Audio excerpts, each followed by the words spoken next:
السلام عليكم ورحمة الله وبركاته كلنتي وعنا وناكسن سودو كلن كلا وحيس له أو أدو وناكسن هدي الله إدمو ما أنتي وحن جعلها إن كوضع هذا النو أو أن هل كان كشرحه 10 يرى أو كوبان أو كسابسن حبك قاعدة waraysiga waraysi in badan baa soo arkay oo xataa uu ku jira channelkan qaadida waraysiga marka la sharaxayo waxa la yiraahdaa waa su'aal qof ama laba qof la weydiiyo oo jawaabaha laga keeno shuruuda uu leeyahayna waxa weeyaan su'aaluhuna dhinac bay ka yimaadaan jawaabuhuna dhinac bay ka yimaadaan oo macnuhu waxa weeyaan qofka su'aasha aad weydiisay isaguna mar su'aal kuma weydiin karo waa in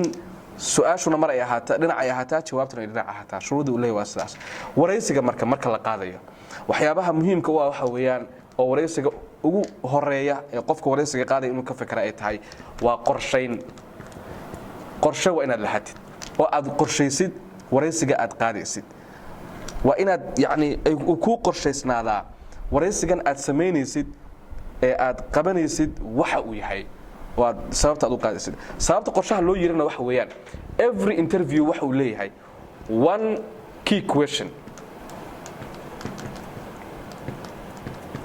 waraysi kasta wuxuu leeyahay hal key question buu leeyahay hal su'aal oo muhiim ah oo sababta waraysigan loo qaaday ayuu leeyahay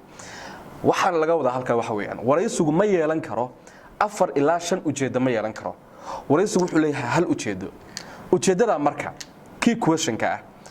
marka aad u diyaar garoobaysid inaad qaadid waraysiga waa inay ku caddahay sababta aan Master X ama Miss Y aan u waraysanayo waa inay ku caddahay marwo waxaas maxaan u raadinayaa ama mudane maxaan u raadinayaa waqtiga ugu bixinaya waa inay ku caddahay oo uu jira key question la rabo inuu ka jawaabo haddaba key question-ka ama su'aasha udub dhexaadka oo waraysigaaga ama sababta u ah haddaad qofka ku bilowdid oo aad weydiisid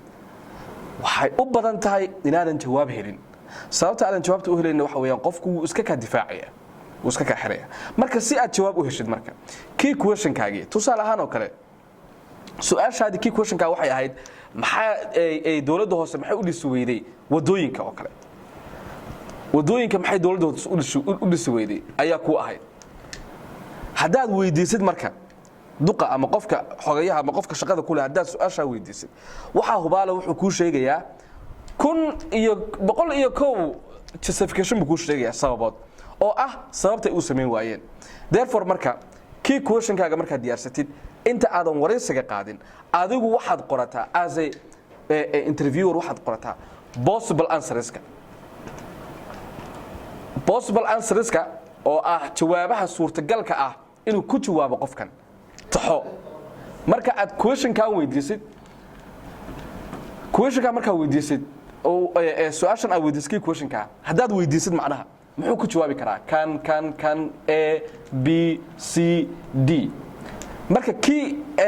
possible answers kan ayaa waxa loo diyaarsadaa questions waxa loo diyaarsadaa jawaabo marka possible answers kaas ku soo baxay ee suurtagalka ah u diyaarso su'aalahaas oo ku salaysan key question-kaagi marka waxa aad garanaysaa marka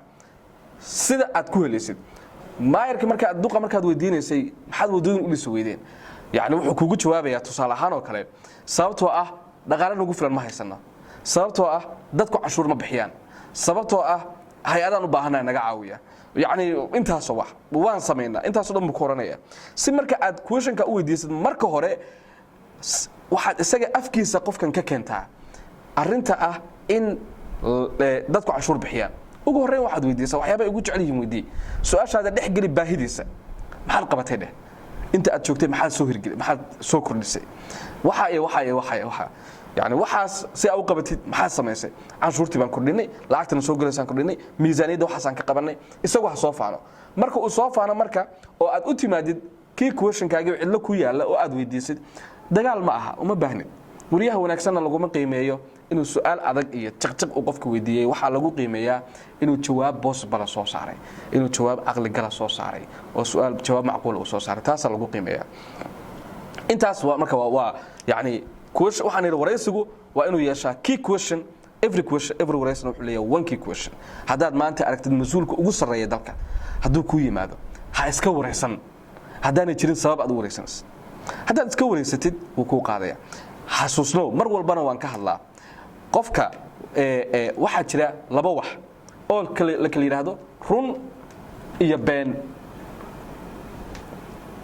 iyo been wax u dhaxeeya ma jiraan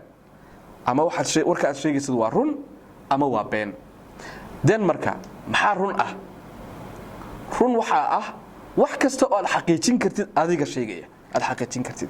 wixii aadan xaqiijin karin oo aadan hubin marka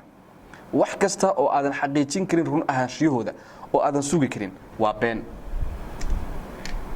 therefore marka wax walba oo beenana ma sheegayno waa sababta loo yiraahdo xaqiiji waxa marka hore inta aadan sheegin waraysiga marka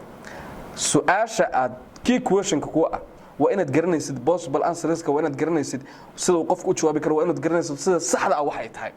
inuu run kuu sheegayo iyo inuu been kuu sheegayo qofku waa inaad kala garanaysid oo aad adigu go'aan ka gaari kartaa if not haddaad go'aan ka gaari karin waxaad qaadaysaa waa wax aad xaqiijin karin oo ah been heer qaadaysaa inaad been sheegtidna sharci saxaafadeedna ma ogola diinta islaamkuna ma ogola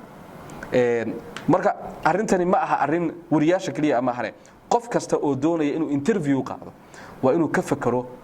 questionkan sababta uu waraysiga u qaadayo iyo marka uu su'aasha weydiiyo waxa uu ku jawaabi karo